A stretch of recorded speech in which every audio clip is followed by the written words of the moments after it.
last program of the 6th Provincetown Book Festival, I'm going to just keep my hand up because this is too annoying. I'm Nan Sonater, and I'm the director of the festival, and I'm just going to remind you guys that at 6:30, not 6 like it says in your program, we will have our closing party, buy an author a drink. It's going to be buy an author a beer because we're having it at the Provincetown Brewing Company just around the corner on Bradfield. So come by at 6:30 for that, and enjoy this. And Paul Richardson is here to do the introductions.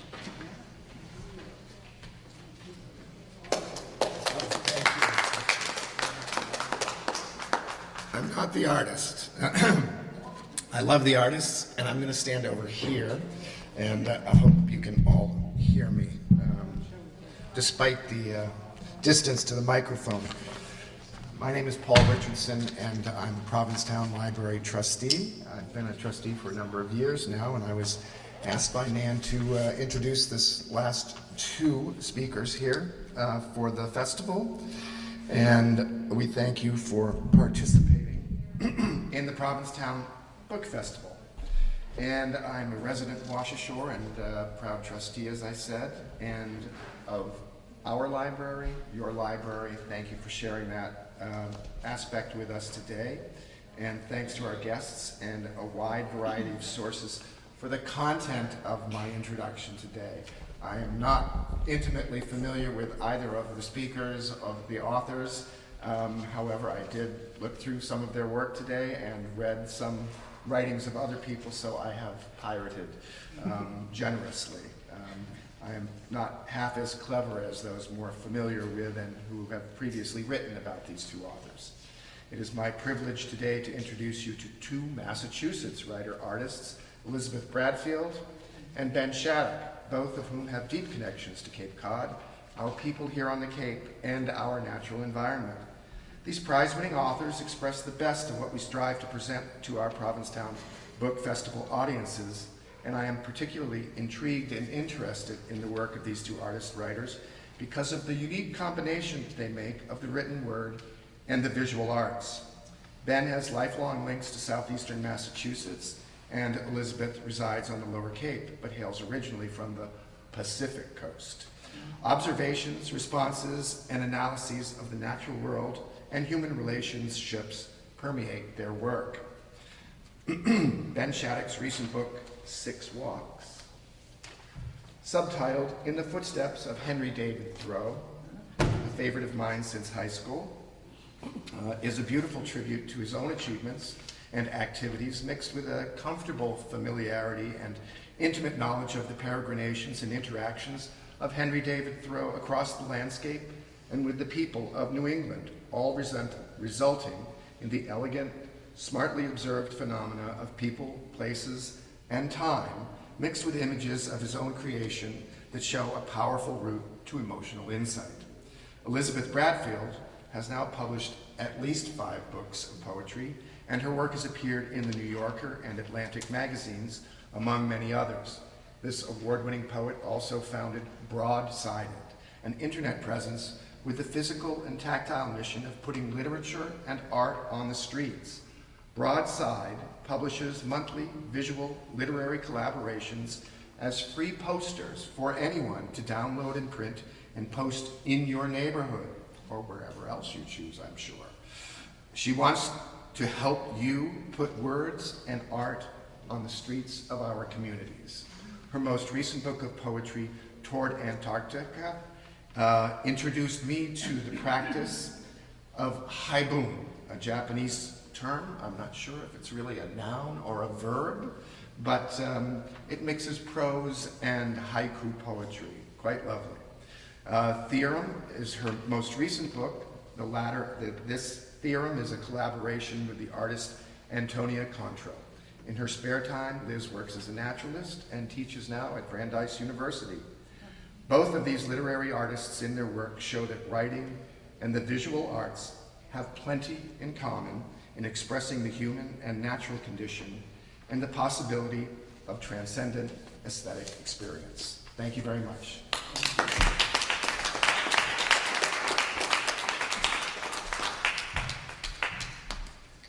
I need to stand up here to control the machine. Are you going first? Am I or are you? You go first. Did we? We got confused. I got confused. You go first. No, that was, I thought I had to be up here. No way. Oh boy. Okay. Let me wake this machine up. Hi everybody. Thank you for being here. Can you hear me okay? Sure. Okay. I'm gonna see if I might need some technical help for getting this up and going. I think that was Amy saying she's on it. She's on it. She's on the way. She's on the way. Help is on the way. I think this is the way to do it. I'm going to have Amy do it. I want to talk today briefly about this new anthology from Broadsided Press that Provincetown Arts Press published this past spring. So, as Paul was saying, for the past 15 years I've run Broadsided Press, and each month we publish a new original collaboration between a writer and a visual artist. And this anthology brings them together for the first time in book form. And I'm super excited to share this and to talk with Ben about ways that literature and art amplify one another, create more than the sum of his parts, both because Ben, in his book, has beautiful drawings, and because I think you have a deep background in the visual arts that I'm very curious about. Yeah. Yes. So I am going to show images from the anthology. It's going to be a little pale, but that's just a better incentive to get your own copy. And I just wanted to start with this image that's taken from the streets of Provincetown, because this really is the spirit of what we're all about, is people downloading the broadsides we create and then getting them up on the streets. And I particularly love that this woman is now taking a digital photo of the physical broadside, because everything has kind of come full circle. This is an example of the homepage of our website. Actually, the artist in this case is Janice Redmond, who's a sculptor who lives in Truro. So what I want to do is, again, just read some of the poems from the anthology and share some of the words of these collaborators. I edited this anthology with my co-editors, Miller Oberman and Alexandra Teague. And together, we read these submissions of writing, and we get so excited when we come upon something that feels like it's going to be right for Broadsided Press. And by right, I mean short enough, because it's got to fit into the format of a regular letter-sized piece of paper and have room for art, and evocative enough to maybe speak to somebody who might not ordinarily seek out poetry. Someone who's just walking by a bus stop, it catches their eye. That's not to say we're not interested in challenging work or strange work, but we want work that's going to have the ability to connect narratively, emotionally with someone who's not already kind of bought in to the whole poetry thing. For the visual art, the same, to have the visual art engage with the poem in some way, shape, or form that isn't exactly an illustration, but because the two are together, can amplify some aspect of the art that really resonates with the artist themselves. So this, again, is the broadside To You and For You, with art by sculptor Janice Redmond, again, and a poem by Willie Lynn. To You and For You. When I was abducted in the dream, I thought sleep would save me. That's how dumb I was, how mulish. I thought my sleep would stop them. When the man whispered in my ear, "If you so much as make one sound," the words were so soft, I tried to pretend I hadn't heard him, and his warm hand across my face hadn't disturbed me from sleep. I thought of bees locked in amber, the curly cues of their antennae inert but preserved in attention. I thought hives must be fear in miniature, a swarming of infinitesimal hooks and combs with its own scent and rhythm. Who was I? I knew I was useless, incapable in that moment of acting even to save myself, nor even wanting to. I wanted to sleep until the danger passed, as if it were separate from me. And we love this poem. I mean, it's so violent and it's so tender at the same time. With each broadside, we also publish a Q&A between the artist and the writer, because we were really curious to know, all right, so the writer gives over their poem to the artist with no control over what visual response is published alongside. What's that like? The artist responds to something in the poem. What's behind that? We wanted to allow the writers and the artists to talk a little bit about their process and inspiration. I asked both Willie and Janice what surprised them about the collaborative piece once it came together. And Willie, the poet, said she was surprised about the layering and details in Janice's work, creating a sense of space, inviting questions. She loved the fragmentation and doubleness of the elements, and also sort of how the hive kind of looks like netting, trapping what's behind it, which is kind of like pillows. Janice created this image because she was also at the time a beekeeper who was working through some of the trauma of having her hillside catch on fire after the beehives, after she was smoking the hive. And so to come back and to grapple with this idea of bees through a different form and the danger there was really appealing to her. So this next poem is by the poet Dinez Smith with art by Sam Vernon. We have some really amazing writers and artists who we've been able to publish over the years. This is called Fall Poem, and we first published this in, let me put the date on the things, in 2016. So a number of years ago at this point. And I'll read the poem. Fall Poem. The leaves have done their annual death shimmy. Now the streetlight, with no soft green curtain, cuts a silver blade across my bed and, unless I sleep on the edge, my body. I didn't want to start with the leaves, even though I love how the trees turn the color of my aunts and soul train line to the ground each October. No one wants to hear a poem about fall. Much prefer the fallen body, something easy to mourn, a body cut out of the light, body lit up with bullets. See how easy it is to bring up bullets? It's impossible to ban guns, even from this poem. I lie in the light, body split by light, room too bright for sleep, thinking of all the leaf-colored bodies, their weekly fall, how their bodies fall and look like mounds of a tree's shed skin, as if a child could jump into their bodies and play for hours. There I go, talking about our dead, and if you don't think they are your dead, I've run from your hands. They are red like the tree down the street, which looks like a hot air balloon of blood. The leaves dyed fruit punch red, red as a child's red mouth after an afternoon spent on the porch with a bag of Flamin' Hots, watching other kids walk past, waiting for kids who don't pass anymore on the other side of summer, who maybe go to a different school now, or moved, or made like a tree, and now sleep in a box made from one. And I love how abstract Sam Vernon's work is, how dark and shadowy, how it feels like the interiority of the poem to me. We actually took, to design this broadside, the background there is the redacted background of a broadside published by Broadside Press, which was in Detroit in the 1960s. A very famous broadside of Audre Lorde's poem, Gwendolyn Brooks's poem, We Real Cool. And it's just got this harsh painted background and handwriting. It's a very simple broadside, but it's gorgeous. I asked Dinez, did the visual artist refract any element of the poem that made you see the poem differently? These are the questions that keep me up at night. And he said, there's something very impenetrable about the image, something that makes me scared or unable to enter it. I think since I feel very much in the midst of the poem, the image makes me see the aspect of danger in the poem, both familiar and looming. Sam is a pretty laconic artist. They didn't have a lot to say about their contribution here. You know, we allow the artists and writers to be as loquacious or as terse as they wish. But they did say, we asked the poets, you know, have you read any good books lately? And Sam recommends Blackfire, New Spirits, Images of a Revolution, Radical Jazz in the USA, 1960 to 1975.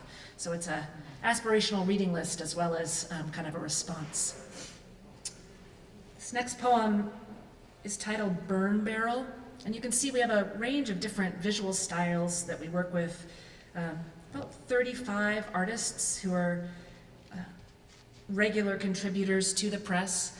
And the poet for this poem is Todd Davis, and the artist is Sarah Van Sanden. Burn barrel.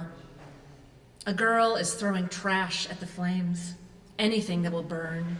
Plastic milk jugs, cardboard boxes, the electrical panels of broken toys, and the needled syringes her mother uses to shoot insulin into her thighs. The fire smolders, gray to black to purple, mutating into a green plume like the peacock feather she bought when her class took a trip to the zoo. She slips a caramel between her lips, stolen from her grandmother's pink candy dish. She watches snow fall and the wind blow across the mouth of the barrel, whistling smoke into a field of corn stubble, shading a trail to the edge of the woods where each day it grows dark a little earlier. She hears the snow plow on the county road, sees sparks as the blade strikes asphalt. When her stick stirs what's left of the flames, she feels the sugar in her body rise against the barrel that warms her. She feeds the fire that melts the sky. It's a little dim in this bright light, but there's a beautiful little window to the fire at the bottom of this burn barrel that Sarah made out of a cut paper collage and some watercolor, and I love that little secret fire down in the bottom. I asked Sarah, the artist, how does literature fit into your life as a visual artist? And she said, while I'm a creative person, I don't create from a vacuum. I love a problem to solve. Literature gives me concepts and narratives to interpret into visual form. And I think for a lot of artists who are involved with Broadsided, they like having something to connect to and bounce around from. And oftentimes for the artists, I hear from them that through making a response to Broadsided Press, a new direction took off in their own work. And for me, that's kind of, the generative generosity of a project like this that kind of keeps radiating outwards. It's kind of why I keep doing it. I might skip around. I love this poem, but I want to skip on to this one. I want to make sure we have plenty of time to listen to Ben. This is a poem titled Think Well of Us by the poet Louisa Flynn Goodlett, who's out on the West Coast. One thing I love about this project is that everyone's from everywhere. We've even published some overseas writers and artists. And the artist is Douglas Culhane, who has ties to Cape Cod and now teaches art at Amherst College. He lives in upstate New York. Think well of us. Though we rats fled this ship before it sank, what little time we had we spent gnawing rinds, squealing. And yes, we saw it coming, closets of unworn winter clothes, a bonanza for moths. Even so, woke at noon, ate oranges by the bagful. Can you forgive failures, operatic at this distance? Salton sea gone desert, fire ants lacing floodwater with red ribbon. Heat-buckled concrete tripped us, but we caught ourselves. Kissed the top of your head in the carrier. I know, we can't leave you here, but we will. And for me, this is such an intensely moving ecological poem, an eco-poem, and Douglas's image of those rats, those overwhelming rats scurrying along is so moving to me. I asked Louisa, the poet, if she'd ever written work that had been inspired by visual art, and she said that she hasn't done a lot of it. She says that she's not particularly multi-talented. I'm not sure I believe her. So I tend to approach art with pure awe and a sense of sublimity. I almost can't imagine engaging with it through words. The fact that it's beyond language is so central to what I admire about art. I'm going to skip this next one, which I love. And I want to talk about two more poems. This poem, Sickness, by the poet Jennifer Perrine, and with art by Michelle LaRue. Every once in a while at Broadsided, we do a feature, a folio of work that's in response to something particular, not just open submissions, but we ask for work on something specifically. And this is part of a folio of work we did in response to the COVID-19 pandemic, titled A Sense of Home. And we gave writers and artists both ridiculously prompts to respond to, ridiculously complicated prompts. And this poem is in the form of, have you ever heard of a belle absent or a beautiful outlaw? Anyone? No? It's such a cool form. Okay, so Sickness is the title, right? And this poem has as many stanzas as the letters in the word sickness, S-I-C-K-N-E-S-S. And the rule of this poem is that each stanza has to have all the letters of the alphabet, except for the letter of sickness that it's applied to. So that first stanza, all the letters of the alphabet except for S. The second, all the letters of the alphabet except for I, and on down the poem. It's really hard, and Jennifer Perrine is amazing. So I'm gonna read you the poem, and you listen for all those X's and Q's and J's that she's gotta have, and Z's in every stanza. Sickness. We never married, thought it too quaint, too ball and chain, fixed, pinned. We rejected being yoked like oxen, caged together in that hallowed zoo. And yet, we dreamt of a honeymoon, every place we'd explore, were money no object. North and south of the equator, shore to shore, dozens of state parks. For now, you go as far as your job at the hospital, despite my qualms for the hazard pay. Home at night, you wear a mask, I wear gloves. This is our latex without sex. This is love in a time when every blush conjures fever, when we quiz each other after each cough. I examine your hands, count as you soap them before we touch. For better or worse, we cozy together to wait for the latest dispatch. I exhaust myself with updates, jerk awake hours later. You've covered me with a quilt from your glory box. I find you gazing out a dark window, watching your ghost in glass vanish at civil dawn.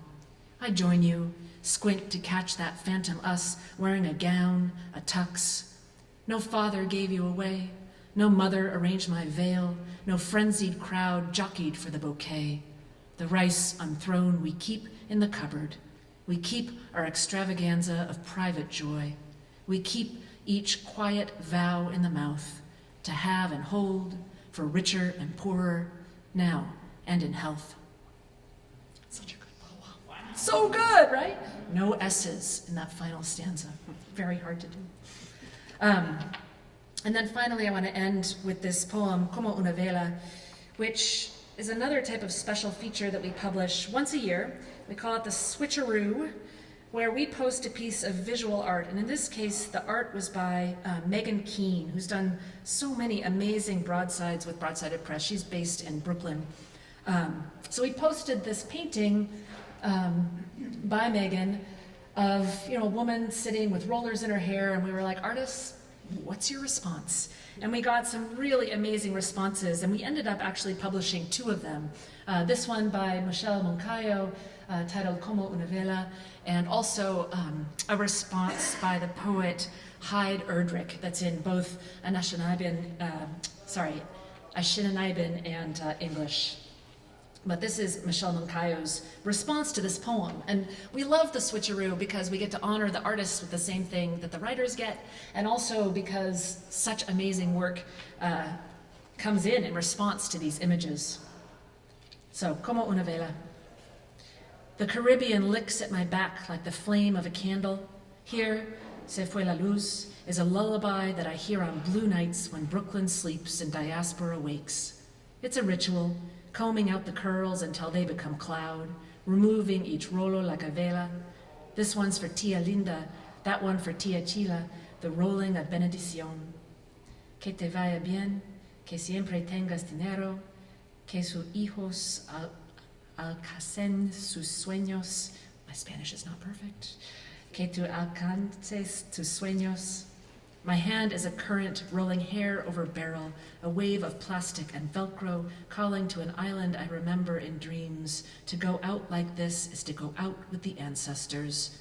To go out with the ancestors is to go out like a candle, yellow-blue, glowing, rolling out to any shore. And asking Michelle what it was like, or Megan what it was like to have someone respond to her work in writing, which the artists that we work with don't get a lot. Megan said, I was not anticipating a poem in Spanish, and I am so pleasantly surprised, for it truly captures the complexity of the painting. The painting holds the potential of expressing or implying the sitter's identity, but also maintains their privacy and mystery.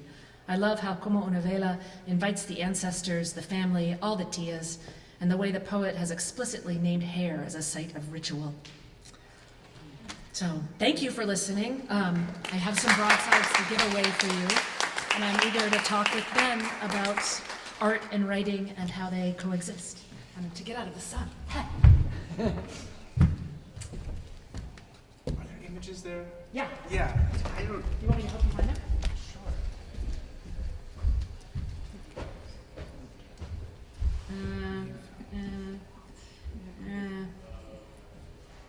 Then to, I think you're here. Ben, Ah. you can go from there probably. Whoa. Is it opening? Yay. Let's start with one, I guess.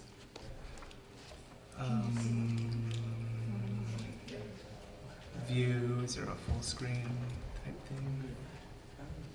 Okay, enough, play.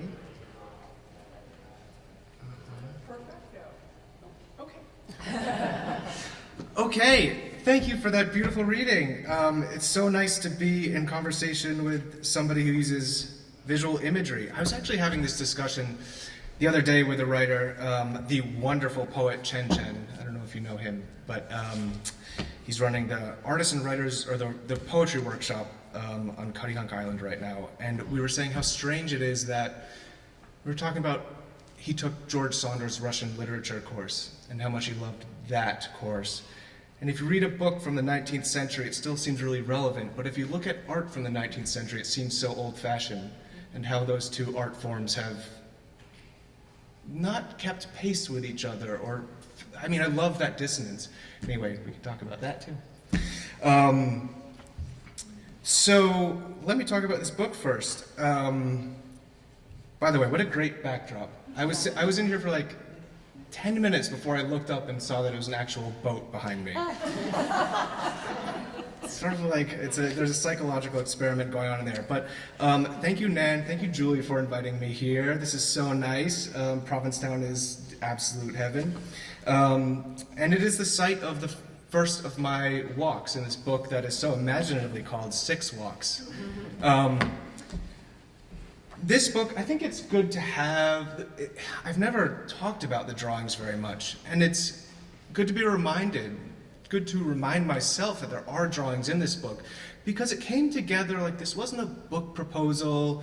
This was a book that was sort of notes of my life that I swept together and put together, published an essay that then was doubled into a book. So it felt like the whole thing felt off the cuff in a way, and I feel that's where like the good stuff of drawing and art usually happens. I suppose I'll read a little bit and then I'll go through some drawings. To give some brief context,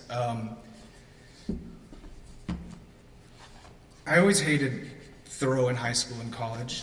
He just felt like homework, right? I mean, I can't believe you said you liked him in high school. That is, you're the one person, we found him. No, I don't know. I mean, maybe an inspirational teacher, but I always thought it was homework, and it felt old-fashioned and impenetrable. And like reading Walden, and he talks about clothes for a long time. It's like, whoa, this is hard. And then I had one of the worst years of my life. I was living at home with my parents. It was the coldest winter in Massachusetts in 100 years. A 6-year relationship had just ended, and I was carrying a boat across the ground and fell. And the top half-inch of my writing and painting hand, the finger, was chopped off. And it was incredibly painful, and recovering at home in this cold winter in my parents' house, my dad put a Thoreau's selected journals, 1837 to 61, on my bedside table, and I picked that up, and I opened it and read what I thought was the most beautiful line of a field of snow out his window that I'd ever read, and I thought, well, isn't that convenient? I read the most beautiful line in the book. And I turned the page randomly again, and there was this gorgeous description of the way swallows were moving over a field, and you can see where this is going. It's like a brick of gold. If you haven't read Thoreau's selected journals, it's really something special. And he does something in there when he's not writing for an audience that is different, that is much more immediate. I mean, sometimes at randomly still, and then I will read. Sometimes at random, I will just open the page of the day, you know, like today, is it the 17th of September? 18th? September 18th. I have a 1.5-year-old daughter, so my sense of time is destroyed. The 18th of September, just go look, like, what did Thoreau write on September 18th, 1853? And it's so illuminating because what he's writing about is just outside our windows. It's Massachusetts. It feels the same, it looks the same, in parts. But I just opened it up before I did a reading on Nantucket, and the first sentence that he wrote, that was unpublished, that he just thought, it was a June day, and he thought, oh, this is what I'll write first, is, the sound of the crickets in the morning is a sound of the earth still dreaming. What? Like, this is the type of person who he is, and it's such a Thoreauvian word to use, still dreaming, to like link the crickets to the nighttime, to like the area of dreams, but to also have that sort of seep into the day and how the sound of the cricket doesn't sound like reality. Anyway, I very quickly fell in love with his writing, and when things hadn't gotten any better, I just decided to start walking his paths and took notes, did some drawings. So within the 6 walks, there are, I'm going to keep an eye on the time. Okay.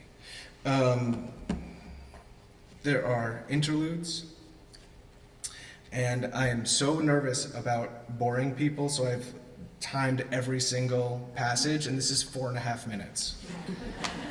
You could boil an egg on it or something. This is called Walden. I'd never visited Walden, so on a hot day in August, a couple months after hiking Mount Katahdin, I drove up to see the most famous pond in America. A replica of Henry's cabin near the parking lot was smaller than I expected, and it took some imagination to believe that this site was once tranquil, now with the sound of nearby traffic and families heading to the pond. I walked into the cabin, sat in a replica rocking chair beside a replica wood stove. I admit I was probably hollow-eyed, staring at nothing or at the floor. Those were the days of Lyme disease and so many antibiotics that I was on, which had only worsened since the first of the walks. I had a beard then, too, and long hair because I'd given up shaving or getting haircuts under the dulling effects bad health has on grooming.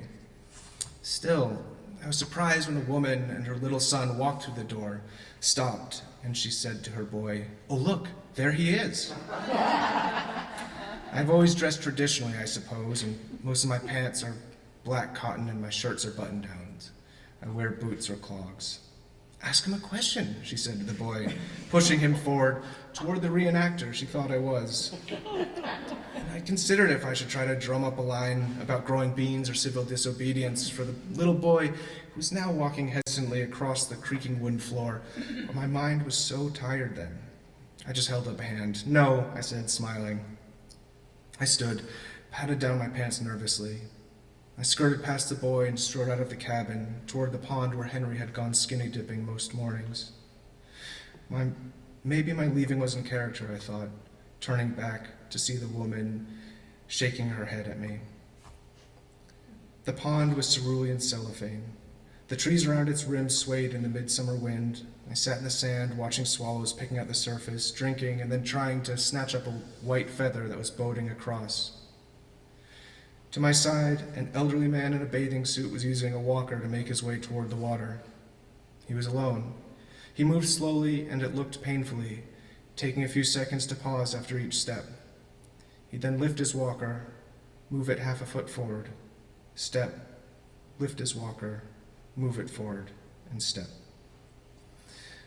There are some things you know you'll never see again, like a man shuffling into a pond with a walker, the waterline inching up his tight grip on the handle. He then fell back into the lap of water. It was as close to watching somebody fly as I'll likely see. He stretched flat, his arms winged out, his toes surfaced, and above him the swallows kept swooping. His arm lifted overhead, and he backpedaled toward the center of Walden Pond, moving much more swiftly than he had when gravity was holding him. Leaving the walker there, I wrote the words husk, shed, clip, and unshackle. I took off my shirt, my shoes, my socks, and my pants, down to my boxers. I walked into the water, past the man's walker. Little khaki-colored fish, the size of the alewives I'd seen in Wellfleet, were weaving around the walker's legs. I swam out to where the bottom was 10 or 15 feet below. I admired how clear the pond was. I held my breath, and then I let it all out. I sank. Air bubbles licked up my face, and I opened my eyes to see blurry shafts of sunlight skewering the water above me. My lungs burned, but it felt good because the deeper I went, the less my lime-pinched joints hurt. My feet touched the bottom. I stood there, my ears pressured, my joints relieved, in the pond where Henry had gone. How quiet it was down there on the floor of Walden Pond. Thank you.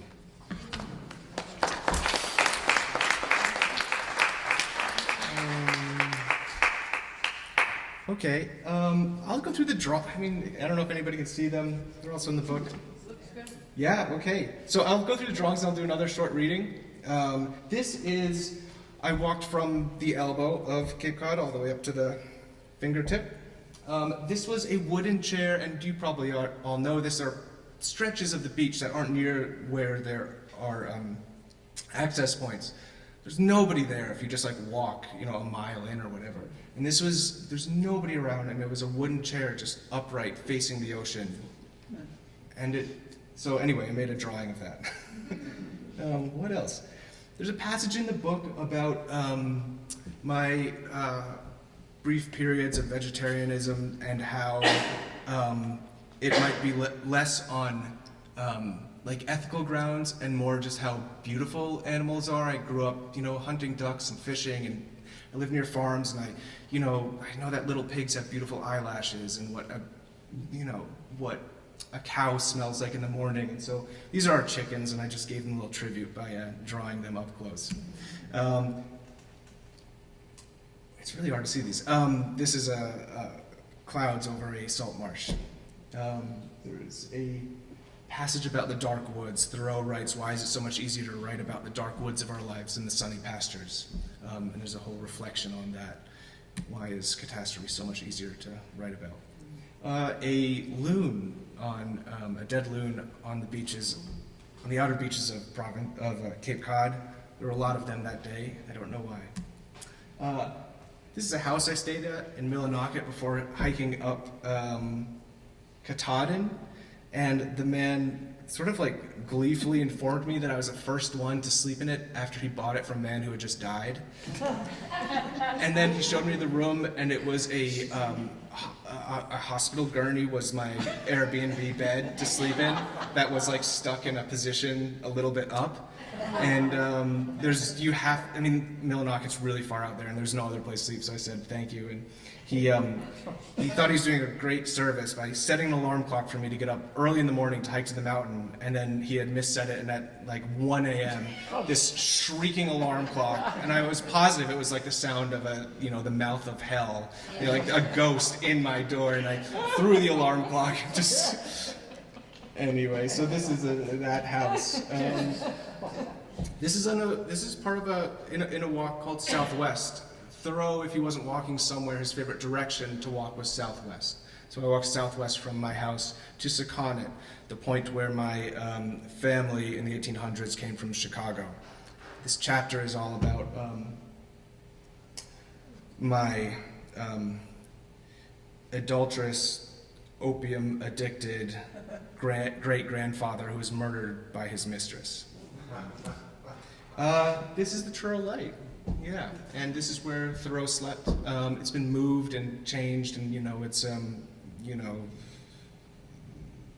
the Argo. It's like a lot of these places where Thoreau was, it changed so much. But this is essentially it. I think it's probably. Oh, and here's Walden. Here's the cabin itself. An old wind-bent oak tree that I remember as a child, and it's been bonsai'd. There's no other tree around it, and somehow it just hung on to this dune, and it's grown. It's looked like this since I was a child, and it just grows a few inches every year, or less. It's tiny. Okay, maybe I have time for one more passage, and then we can chat. Okay. Yeah, I'm going to read a 6-minute passage. Yeah? Okay, because we have to. Okay, this is Wachusett. And this is the end of Wachusett, and what do you need to know? I name a bunch of the people I meet, 2 of whom are in this very room, because I ended up in Provincetown.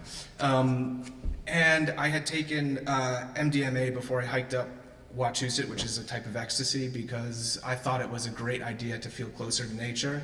It was a misguided idea, but I do mention that I was pretty high at the time.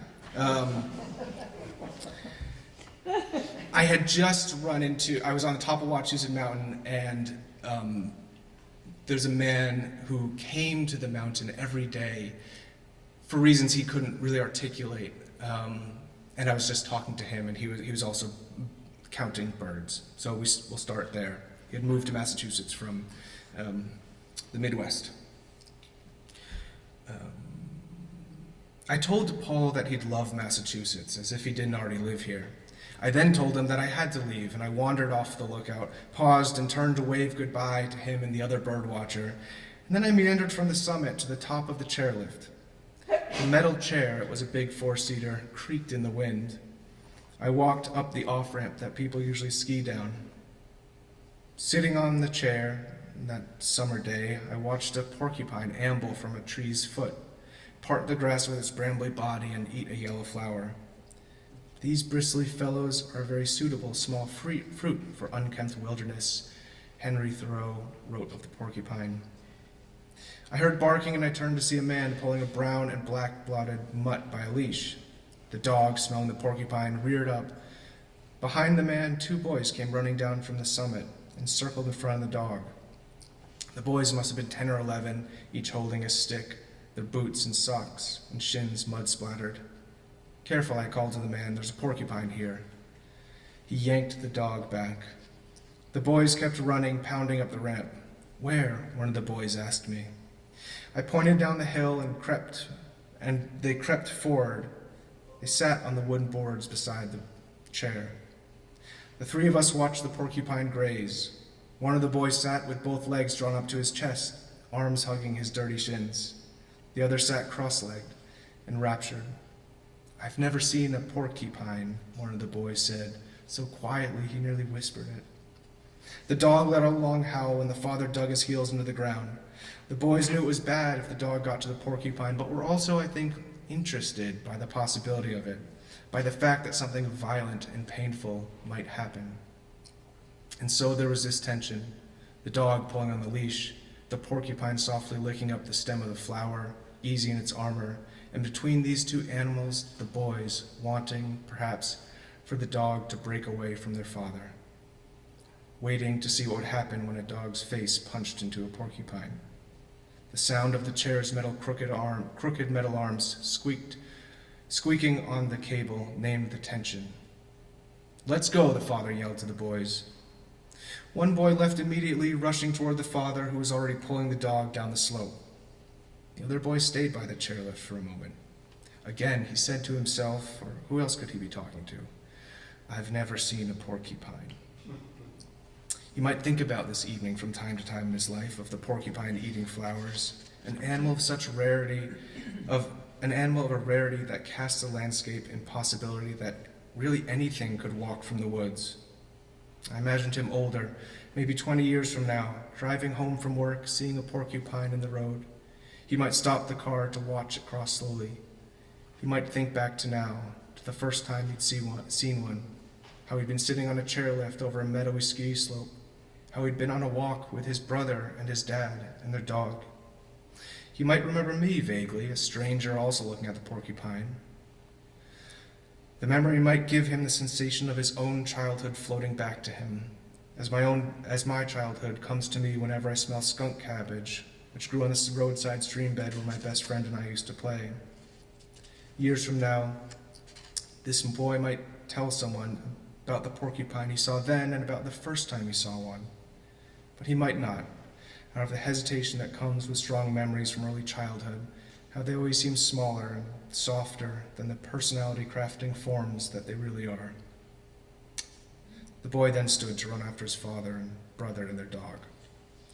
There's a heart inside that animal, my mind told me, watching the porcupine move down the slope, back to the edge of the forest, maybe the size of a chestnut.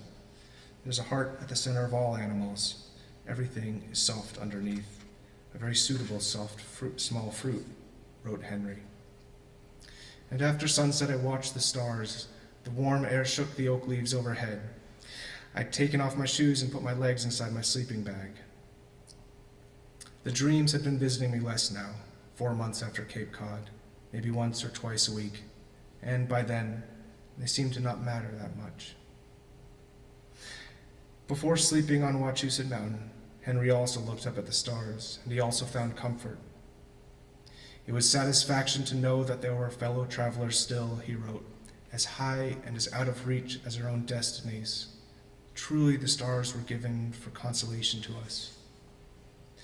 Henry had walked to Wachusett, had sat up on the summit and looked at the stars as if they were given for consolation 6 months after his brother died. Was he doing the same thing I was doing? Was he walking to husk the dead skin of grief, looking up to feel the comfort of one's own smallness in our world, to displace your bulging selfhood under the shadow of such urgent beauty as a night sky, to force your loss, your confusion microscopic in perspective? And so I spread myself on the snowless hill, and I heard in my drug-slippery head, I've never seen a porcupine. It came like a chant. I've never seen a porcupine.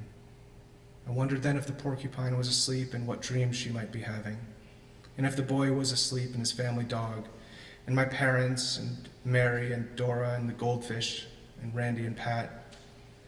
What weird worlds they were all inhabiting then in their dreams, tortured, or hopeful, or anxious, or in love, but all completely alone. And then I saw it, that a large portion of our world just then was simply held in their imaginations. Billions of animals suspended in hallucinations, in some place between a memory and a thought. These hours named sleep, this necessary, dark territory that we enter alone, it's a more startling spell than I can describe. Thank you.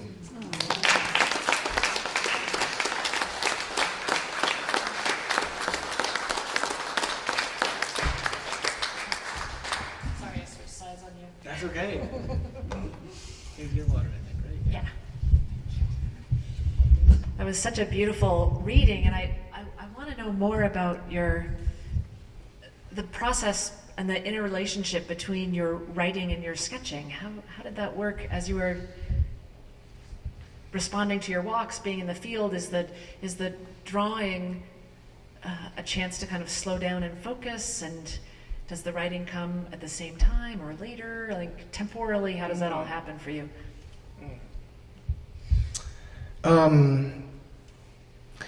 Well, let me say first that I drag my feet to the writing desk and run to the studio. It's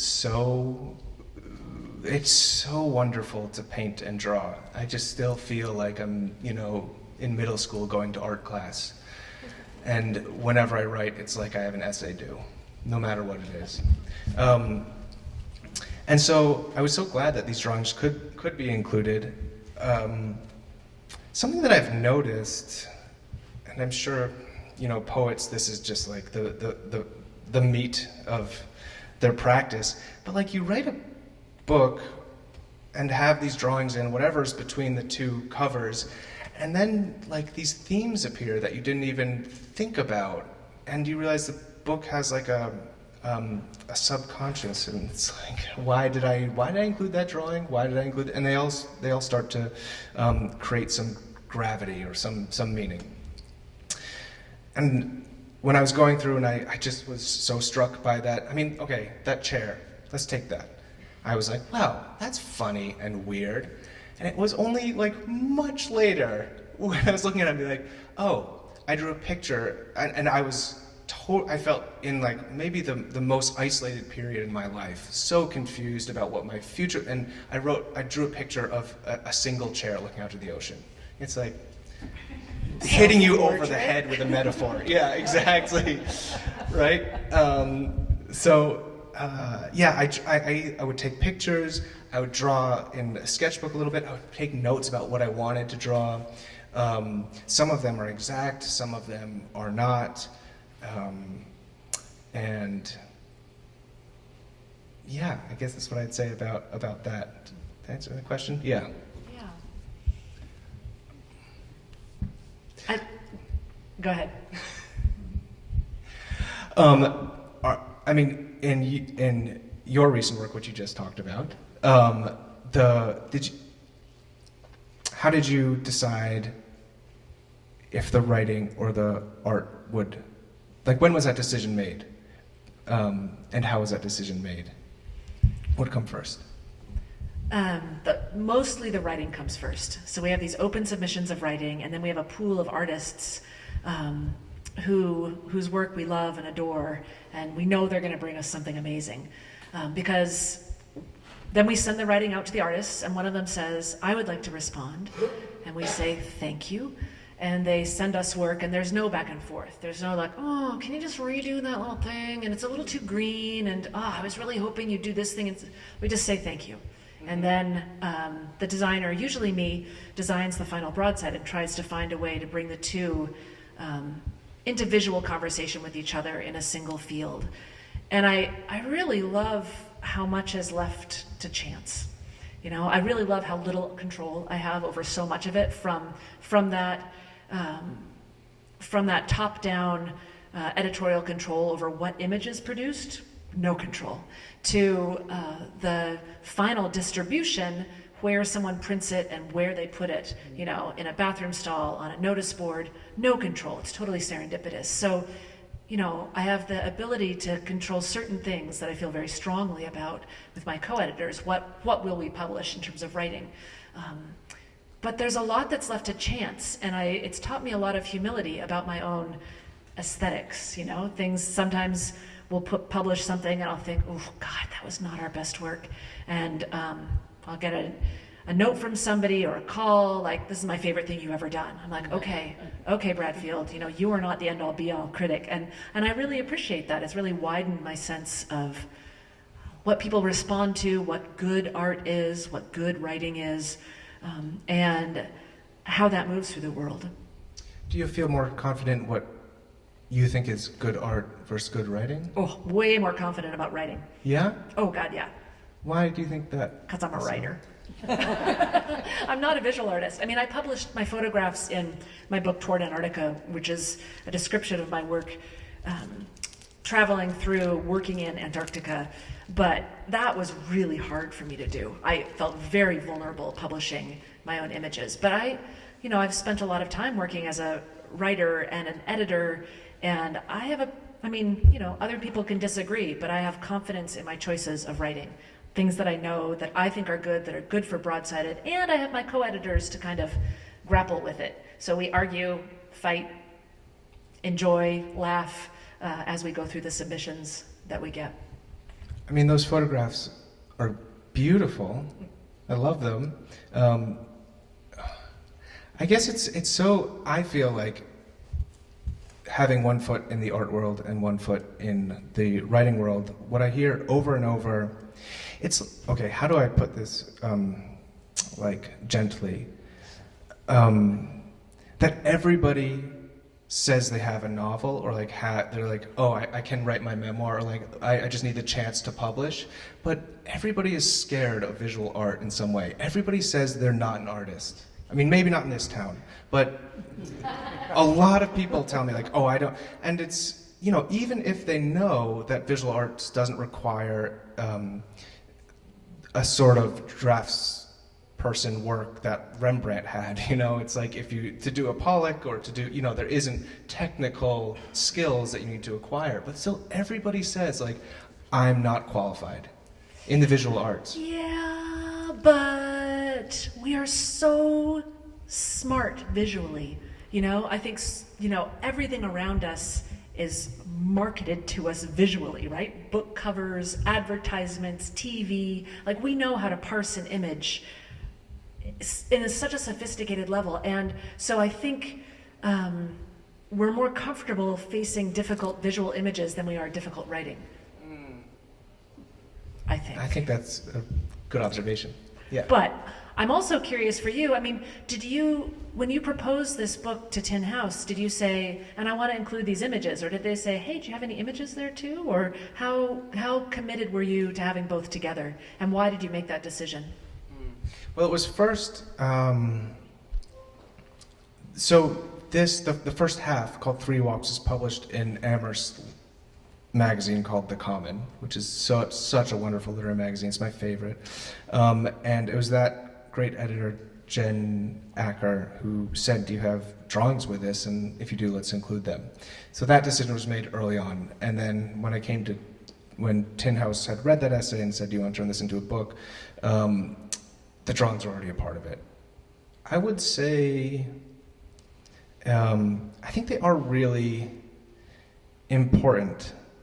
It's so funny. I was just talking in a very boring note. The first foreign translation will be in Korean, and the Korean publisher was not going to include the drawings.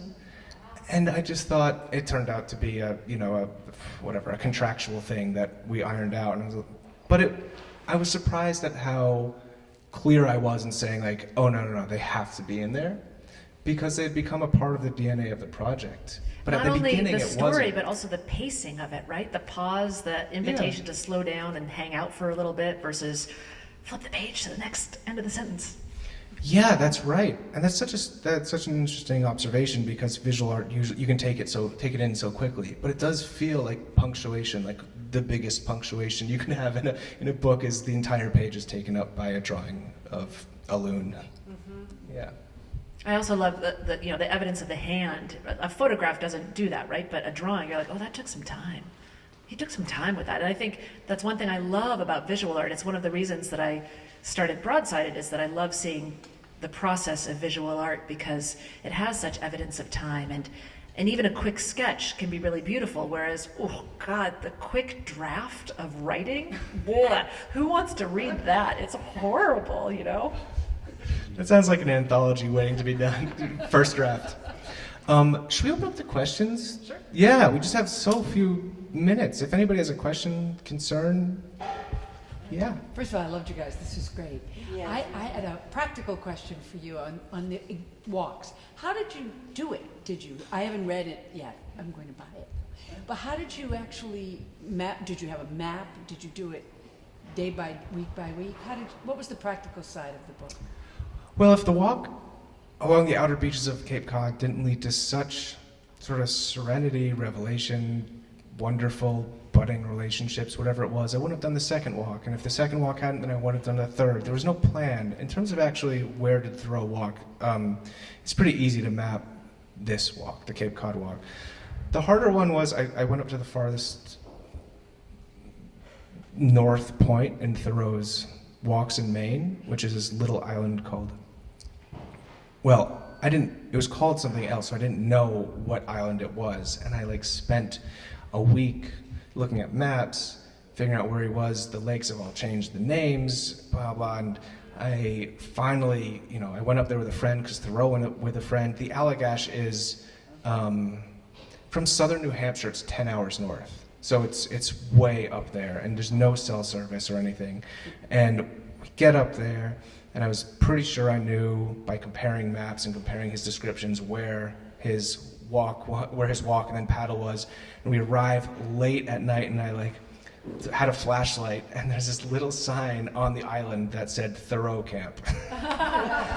And of course somebody had already gone through and found so many of the places, and I didn't know. And I was to my friends, I think we're here, But it was pretty easy otherwise to map those. But yeah, with Cape Cod, I didn't book anything in advance like Thoreau did, and I tried to keep close to that spirit. And then sometimes they're just half walks, walking from Concord to Wachusett would almost be impossible. And I mean, you can, but it'd be such a different experience. There's so many roads and everything that I just went a long entrance into Wachusett.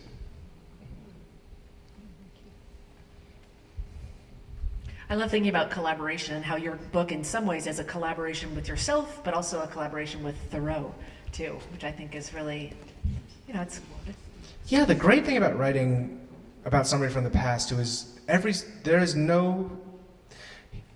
everything he writes is better than what I will write. And so like the pressure's off. Like I will never describe an oak tree on a summer night better than Henry David Thoreau. It's just like, well, okay, I'll just do the best I can. But it is nice to be you do have to think about that when you're in conversation with somebody who's so famous. Yeah. Why do you think your father gave you the journals? I've never asked him. It's such a good question. I don't know. Why do you think? I don't know, but it spawned a great deal of creativity. Yeah. We probably all have a book like that sort of like hits us at the exact right moment in life. I'm not sure if I was very happy, I would have just flipped through his journals and been uninterested. But it was like I was trying to find meaning so much.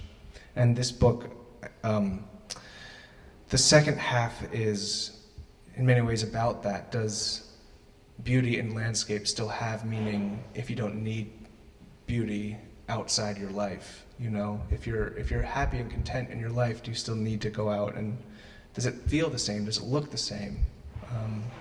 So yeah, probably the same thing with good books. Question for Liz. You said that you have this amazing stable of artists. I'm thinking about collaboration, of course, but you said that you have this amazing stable of artists that you use for Broadsided. How did you find them? How did we find the artists? It started with friendships. I was very lucky. I've lived here for a long time. There's a lot of amazing artists here. I've had residencies, for example, at the Vermont Studio Center. A lot of visual artists were there. And so when I decided to start this, I was living up in Alaska, where I went to graduate school and lived for a few years afterwards. And so I reached back to some of those artists whose work I loved, and I thought they might be willing to join into this crazy venture.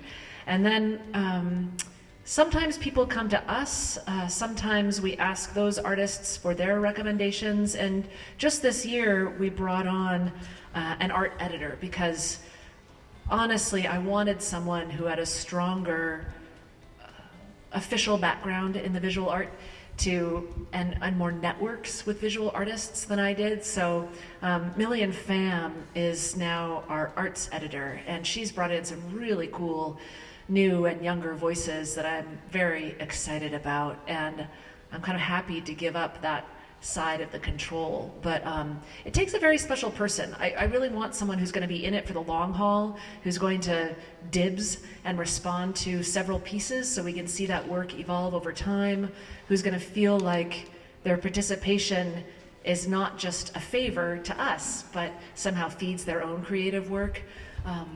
And that's not true of everybody, but gosh, we have some really amazing, interesting, surprising artists involved with the project that I just have so much respect for, and feel like my own understanding of how an artist might respond to something, whether it's to shape, color, a narrative element, has been so vastly expanded by the conversations that I've had over these years. And I'm learning every day from them, which is really exciting.